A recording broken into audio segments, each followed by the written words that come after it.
കോട്ടയത്തെ അപകടത്തിന് പിന്നാലെ ആരോഗ്യമന്ത്രി വീണ ജോർജിന്റെ രാജി ആവശ്യപ്പെട്ടുകൊണ്ടുള്ള പ്രതിഷേധങ്ങൾ വിവിധയിടങ്ങളിൽ നമ്മൾ കഴിഞ്ഞ ദിവസങ്ങളിൽ കണ്ടതാണ്. ഇന്ന് കാസർഗോഡ് ജനറൽ ആശുപത്രിയിലേക്ക് BJP പ്രവർത്തകർ മാർച്ച് സംഘടിപ്പിച്ചിരിക്കുന്നു. പോലീസ് ജലപീരങ്കി പ്രയോഗിച്ചു നടന്ന തത്സമയ ദൃശ്യങ്ങളാണ് കാണുന്നത്.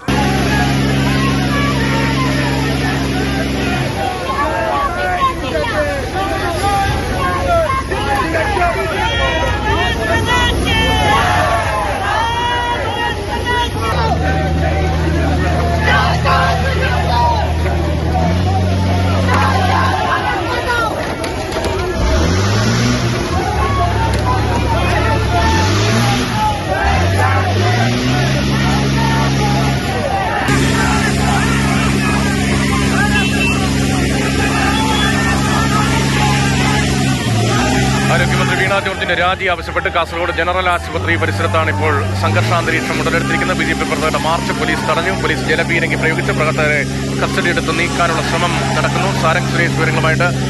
സാരംഗ്, സംഘർഷാന്തരീക്ഷം തുടരുകയാണ്.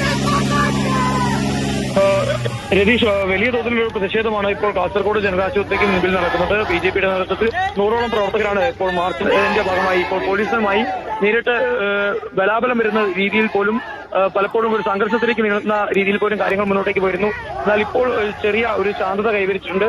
ജലപീരങ്കി പ്രയോഗിച്ചതിന് ശേഷം ഇപ്പോൾ പ്രവർത്തകർ മാർച്ച് ഉദ്ഘാടനം ചെയ്യാനുള്ള തയ്യാറെടുപ്പിലേക്ക് പോയിക്കൊണ്ടിരിക്കുകയാണ്. അതിനുശേഷം വീണ്ടും വലിയ തോതിലുള്ള പ്രതിഷേധം തുടരുമെന്ന സൂചന തന്നെയാണ് നമുക്ക് ലഭിക്കുന്നത്. വലിയ പോലീസ് ഒക്കെ തന്നെ ഇവിടെ എത്തിയിട്ടുണ്ട്.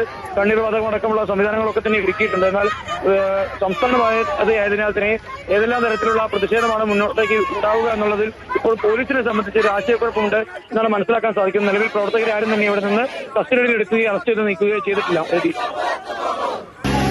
ആരോഗ്യമന്ത്രി വീണ ജോർജിന്റെ രാജി ആവശ്യപ്പെട്ട് കാസർഗോഡ് ജനറൽ ആശുപത്രിയിലാണ് BJP പ്രവർത്തകർ പ്രതിഷേധം സംഘടിപ്പിച്ചത്. മാർച്ച് പോലീസ് തടഞ്ഞു. തുടർന്ന് പോലീസുമായി ഉന്തും തള്ളുമുണ്ടായി. പോലീസും പ്രവർത്തകരും നേർക്കുനേർ എത്തുന്ന സ്ഥിതി അവിടെ ഉണ്ട് എന്നാണ് സാരംഗ് സുരേഷ് നൽകുന്ന വിവരം. പോലീസ് ജലപീരങ്കി പ്രയോഗിച്ചു. പ്രവർത്തകരെ നീക്കാനുള്ള ശ്രമം നടക്കുന്നു. പക്ഷേ ഇതുവരെയും കസ്റ്റഡിയിൽ എടുത്തിട്ടില്ല. ഇതാണ് സാരംഗ് നൽകുന്ന വിവരം.